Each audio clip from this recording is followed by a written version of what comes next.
Assalamualaikum warahmatullahi wabarakatuh. Good morning, ladies and gentlemen. Let me introduce myself. My name is Hertin Kusbandia Sutikanti. I work together with Tina Safaria Nilawati, Bambang Supriyatno, and Ridwan Effendi.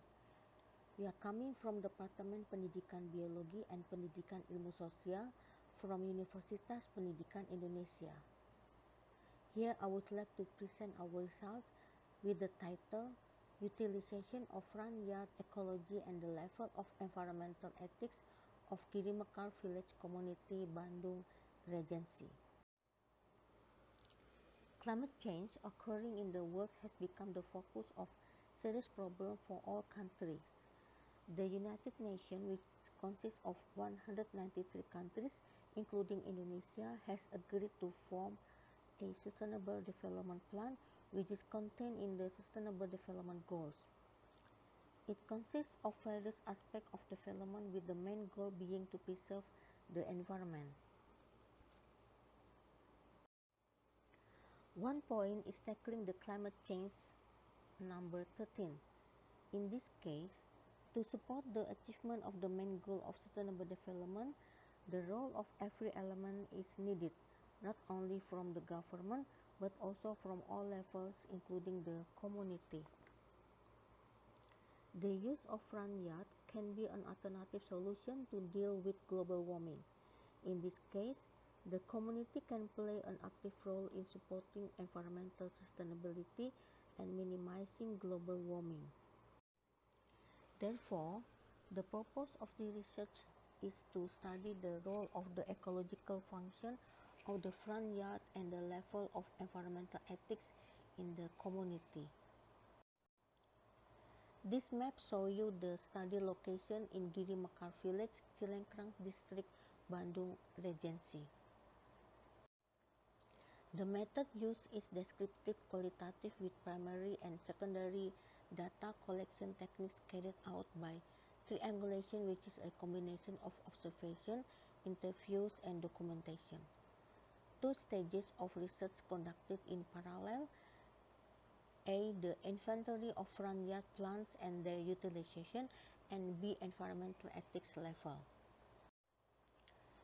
Before we do the research, we have the field observation, and then we have phase A, inventory of front yard plants and abiotic factors measurement.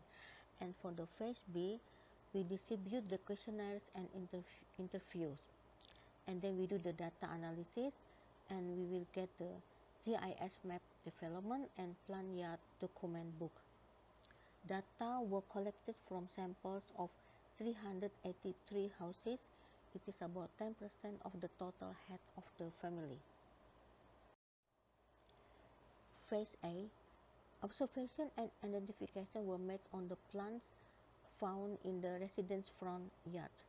Then, interviews were conducted with respondents regarding the use of the front yard. Ethnobotanical data included local name of plant, their usage, part used, and how to use them. Then, the data was analyzed descriptively, qualitatively, and then presented in the form of table or diagrams. The plant distribution data is processed for a digital mapping GIS. For phase B, instrument data were about three aspects: A. The function of the front yard, the purpose of growing plants in the front yard, and the public's perception of environmental ethics.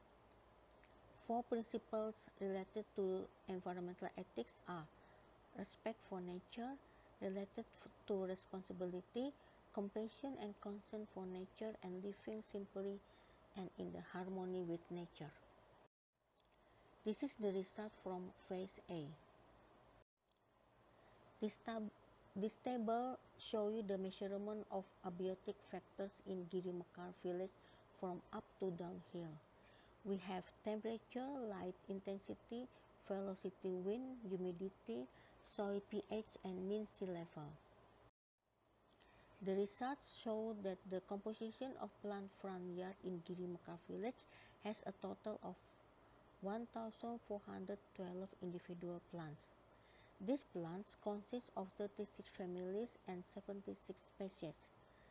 The percentage of front yard plants in Giri Mekar village were herbaceous plants. It is about 66.43%, shrubs 19.68%, and trees 13.89%. This table shows you the type of plant used in Giri Mekar village front yard. So the people have 5 types used. The highest number is ornamental plants. It is about 51.14%. This map show you the distribution of various plants at Giri Mekar using GIS. The color represents the number of plants. This is the result from phase B. Giri Mekar community know that the function of the front yard, it is about 100%, the purpose of growing plants in the front yard 100%, and the public perception of environmental ethics is only 45%. It is due to the low education and the economic situation and the disinterest of local authorities for environmental issues. The level of environmental awareness and ethics of the Giri Mekar village community is above 79.05%. This is also evidenced by the use of front yard land by planting trees in the uphill and ornamental plants in the downhill. The conclusion: there was a difference in vegetation density from uphill to downhill. In the uphill part of the front yard is dominated by tree plants. Downhill is dominated by ornamental plants. The environmental ethics of Giri Mekar community may be categorized as good. These data were related with their high environmental literacy and plantation in plant front yard. Every resident has different interests and needs in selecting among medical, herbal, ornamental, edible, and house shade plants. To improve this research, SWOT analysis is needed in order to anticipate the problem in developing the urban environmental conservation and minimizing the global warming issue. In the future, the research will be directed in providing an understanding of the importance of green zones for water absorption and try to study what productive plants can be planted so that apart from being green, they can be useful for every home. Acknowledgement: this research was supported by a grant provided by the Universitas Pendidikan Indonesia, and then we thank to Rizky Dava for plant collecting data and Jidan and Salsabila for environmental ethic data and Desi for developing GIS map. Thank you very much for your attention. Wassalamualaikum warahmatullahi wabarakatuh.